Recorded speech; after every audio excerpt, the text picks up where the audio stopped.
జై శ్రీరామ్, శ్రీమాత్రే నమః. జై జనసేన, జై పవన్ కళ్యాణ్, జై వారాహి. వందే మాత్రం ప్రేక్షకులకందరికీ నమస్సుమాంజలు. సరదాగా ఈరోజు చిన్న డ్యాన్స్ బిట్ చేసి రిలీజ్ చేశాను. మంచి స్పందన వచ్చింది. ఎందుకు చేసామంటే సరదా. నాకే కాదు, 50 దాటిన ప్రతి ఒక్కరికి ఒకటే చెప్తాను. పెరిగిన ఒక రోజు ఆయుష్ మరణానికి ఒక రోజు దగ్గరికి చేస్తుందనేది నా అంచనా. దీనికి రకరకాల సైకోథెరపీ, మానసికంగా మనం రిట్రీవ్ చేసుకోవాల్సిన అవసరం ప్రతి ఒక్కరికి ఉంటుంది.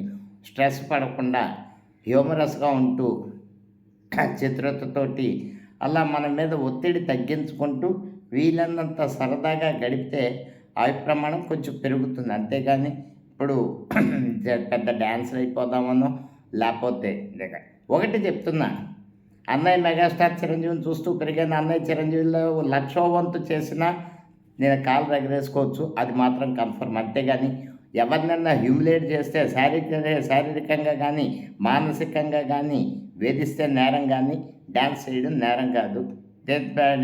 డ్యాన్స్ చేస్తే మనం పెద్దరికం కోల్పోతామంటే అటువంటి పెద్దరికాలు మనకు అవసరం లేదు. మనం ఉన్న 4 రోజులు అందరితో సరదాగా ఉంటాం. జనబాహుళ్యంలో ఒకటిగా ఉండడంలో ఉన్న ఆనందం జనాలకు దూరంగా ఒక పెద్దగా ఉండడంలో నాకు కనిపించదు.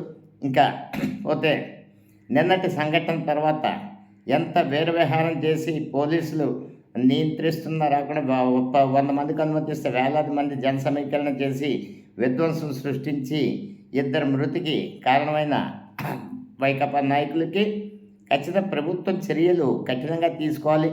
మేనమేషాలు లెక్కెడుతూ వాళ్ళకి మరింత ఊతం ఇచ్చేలాగా ఉంటే అది ఆధిపత్య రాష్ట్రానికి మంచిది కాదు. ఎంత ధైర్యంగా వచ్చేది మళ్ళీ మేమే సామాన్య కార్యకర్తలు కూడా ప్లకార్డులు ప్రదర్శిస్తాను. మా ప్రభుత్వం వస్తుంది ఏదో అన్న రప ఇవన్నీ సరే, ఎవరి కెపాసిటీ ఉంటే అన్నాను. ఇప్పుడు ప్రధానంగా ఎన్డీఏ కూటమిని ఓడించే శక్తి ఏదైనా ఉంటుంది ఎన్డీఏకే ఉంది. కానీ వీళ్ళ వైఫల్యం వల్ల వైసీపీ గెలవాలి, కానీ ఖచ్చితంగా వైసీపీ బలంతో వైసీపీ గెలవదు. ప్రధానంగా ఇక్కడ తెలుగుదేశం పార్టీ ఈరోజు ఖచ్చితంగా తెలుసుకోవాలి, జనసైనిక అవసరం ఉందా లేదా, జనసైనికులతో జాగ్రత్తగా ఉండాలా లేదా, వాళ్ళని దగ్గరికి తీసుకోవాలా వద్దా, లేకపోతే పాత చీకటి రోజుల్లోకి వెళ్ళిపోతాం. ఇదే విధంగా మేము జనసేన పార్టీ 2014 నుండి 19 నుండి ఇలాగే ఉన్నాం, 19 నుండి 24 వరకు ఇలాగే ఉన్నాం, 24 నుండి 29. జనసేన ఇప్పుడు కూడా యూత్ ఫోర్సు, దానికి ఒత్తిళ్ళు ఉండవు, అణిచివేతల నుండి నిలబడే శక్తి ఉంటుంది.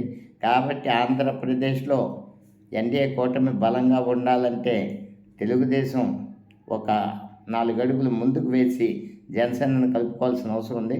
పవన్ కళ్యాణ్ గారు కూడా మిమ్మల్ని ఎందుకున్న ప్రజలకు సేవ చేయడంలో మీకు తృప్తి ఉంటూ ఉండొచ్చు, కానీ మిమ్మల్ని మీ మాట విని లక్షలాది మంది రోడ్లకి కార్యకర్తలు పనిచేస్తే ప్రభుత్వం వచ్చింది, అది గుర్తుంచుకోకుండా పార్టీ నిర్మాణం మీద దృష్టి పెట్టకుండా పార్టీని గాలికి వదిలేసి ప్రజలకి అంత మంచి చేస్తారు. చివరికి ఎలక్షన్స్ వస్తే ఏ ఎమ్మెల్యే అన్నా ఎంపీ అన్నా సరే ప్రపంచంలో గెలిచేసామనుకుంటే కింద స్థాయిలో జన సైనికులు పనిచేస్తేనే వచ్చిందన్నది గ్రహించుకోవాలి. పార్టీ నిర్మాణం మీద దృష్టి పెట్టాలి. కానీ ఎన్నాళ్ళు 10 ఏళ్ళు చూసాం, ఇంకో 10 ఏళ్ళ తర్వాత ఇంకో 10 ఏళ్ళ తర్వాత అంటే మా వయసు వాళ్ళు ఎలాగో ఉన్నాం, వెళ్ళిపోతాం పైకి, వయసు అయిపోయింది మనం. కానీ రాష్ట్ర భవిష్యత్తు దృష్ట్యా రాష్ట్రం బాగుండాలంటే ఎన్డీఏ కూటమి ప్రభుత్వం బలంగా ఉండాలంటే జనసేన బలపడటం ఈ రాష్ట్రానికి అత్యంత ఆవశ్యకరం. ఇది పవన్ కళ్యాణ్ గారు ఖచ్చితంగా గుర్తుంచుకోవాలి. కొన్ని హితోక్తులు రుచించకపోవచ్చు, కానీ కఠిన సత్యం ఇది. కాబట్టి ఆంధ్రప్రదేశ్లో అన్ని పక్షాలు, తెలుగుదేశం కానీ జనసేన కానీ భారతీయ జనతా పార్టీ కానీ వారి బంధాన్ని మరింత విస్తృతపరచుకొని ప్రజాబాహుళ్యంలో బలంగా నిలబడితే కానీ ఈ ఆంధ్రప్రదేశ్ రాష్ట్ర భవిష్యత్తు దృష్ట్యా ఇది చారిత్రాత్మక అవసరం. ఖచ్చితంగా ఇది పాటిస్తారని కోరుకుంటూ వందే మాత్రం, జై హింద్.